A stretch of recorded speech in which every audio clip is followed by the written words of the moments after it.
Hey, my name's James Nicholson. Welcome to my channel. It's a big week. There's a lot going on this week, as it seems to be every single week at the moment. We've got the autumn statement happening this week, and this is going to be big news for potentially where house prices end up, in my opinion. I think there's some key points in here that could have a big impact on where we end up, and ultimately what money you end up with in your pocket. So it's good to watch this stuff and to know what's going on. So this is predictions. I've done a lot of reading up, lots of different opinions on Sky News, on BBC News, in the Financial Times and different things. And so this is a roundup of what I've seen and what potentially could happen this week. Now, as always, if you haven't done already, do subscribe to the channel and hit the bell notification. We've got new content every single day. We'll have the autumn statement straight after it happens as well.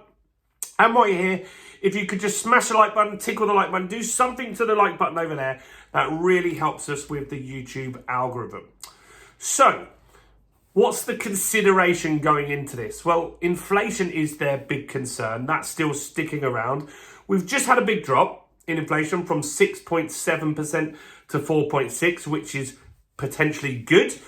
And a lot of people were worried because oil was going up. Oil then started going down. So maybe the inflation might keep moving down. So that's good news. And so that's a consideration here. Now, the government is also looking at growth. So we don't want to go into a recession if we can avoid it. And especially if you're the Conservatives, you don't want to go into a recession just before a general election when you're already massively behind in the polls. So they're going to do everything they can to stimulate the economy as much as they can.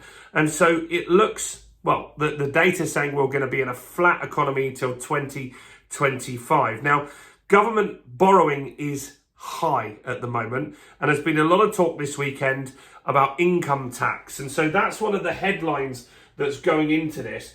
Income tax cuts. Now, that is potentially good, and no one likes to pay tax. We're actually at the highest tax that we've had in 70 years. And so if the Conservatives can drop tax before a general election, that's going to help them somewhat. So that could potentially be good for everybody. Now, how does that feed into houses? Well, income tax going down means you've got more money in your pocket, and so that's going to help with affordability. House prices have been dropping, interest rates have been dropping, or at least the money that you can borrow at, the cost that you get the money at has been dropping over the last few weeks. And so all of this is improving affordability. So that's one thing to watch out for there. Pensions. So they'll be setting out how much pensions rise. That might not impact so many houses and stuff like that, but that's something that they're going to be talking about. Benefits. So there's going to be tougher benefits rules. So it's going to be harder to get benefits. And that potentially could impact landlords. So some landlords that get paid by benefits tenants, that could impact your rent. And obviously it's not going to be great for those people at that end of the market as well that are on benefits. So that's a big thing to look out for, and that's one way the government's looking to save money. Their goal is to get people back working. Now this one is, there's a few more property ones here. And so first time buyers, they're looking to help these guys because they're just out the market at the moment. There isn't lots of activity with first-time buyers at the moment. So with first-time buyers, they're looking to expand the mortgage guarantee scheme. So that means that you can use a 5% deposit, and that was extended. It's looking to finish in December, but they're looking to continue that for another year. Now, that scheme hasn't had massive success because it's there now, and first-time buyers have left the market, but it will help some. And as affordability improves, for example, if income tax comes down, if house prices drop, if mortgage rates still drop, then this could get some more first-time buyers back onto the platform, back onto the market, which potentially is good. Next is a green stamp duty rebate. Green stamp duty. And that's a rebate there. So what they're saying is if you buy a property, you'll pay your stamp duty, but then what will happen is if you improve the property within 2 years, you'll be able to get all of or some of your stamp duty back. Now, I'd imagine how they were going to monitor that is on the EPCs. And so the energy performance certificate. So if you bought a property that was an E, you got it up to a D or a C, for example, maybe different levels get you a different amount back, which is potentially a good thing. And so that's one way that you could, without forcing people, incentivize people to improve the energy efficiency of their property. So that could be a very good scheme. And that will be interesting to see if that does actually happen. BBC is saying that one is potentially going to happen. Now, inheritance tax. Not many people pay inheritance tax, but a lot of people don't like it. It's actually only 4% of people pay inheritance tax on estates that they inherit. And so what they're saying is inheritance tax is roughly 40%. They might drop it to 20%.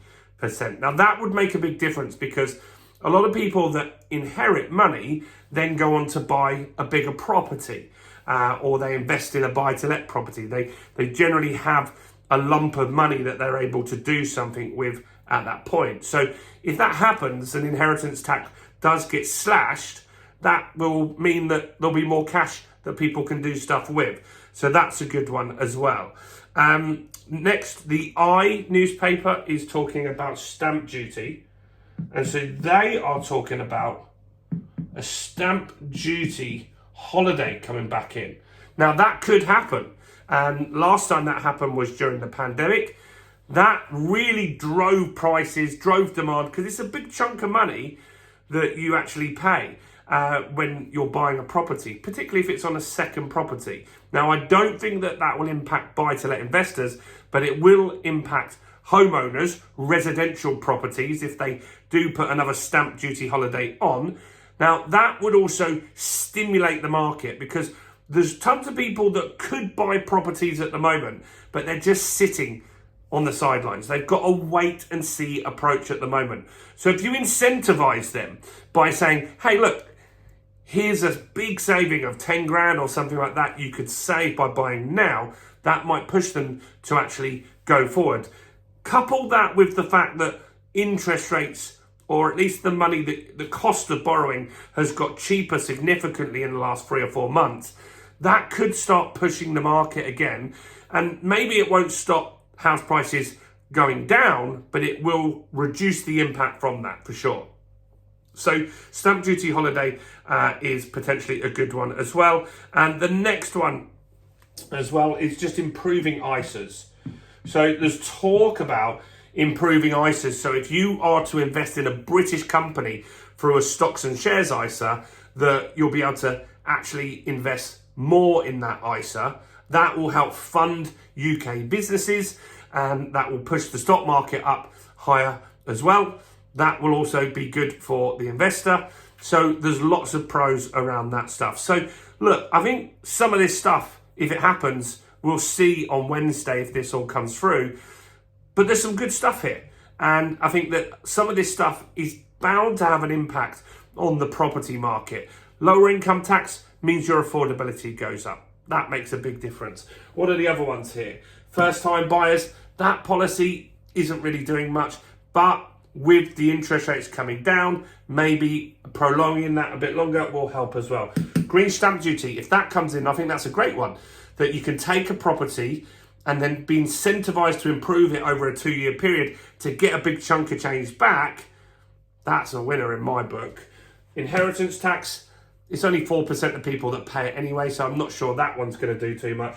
But this one is the big one. If they do another stamp duty holiday, I think that is really going to get the housing market moving again, because that had such a big impact last time. And so that potentially could prop up house prices at least until the general election. Let me know your thoughts and comments on all of this stuff below. Do smash the like button on this video, guys. That really helps. Why don't you share this around with some friends on your social media? check out some other content on my channel, including this video right here.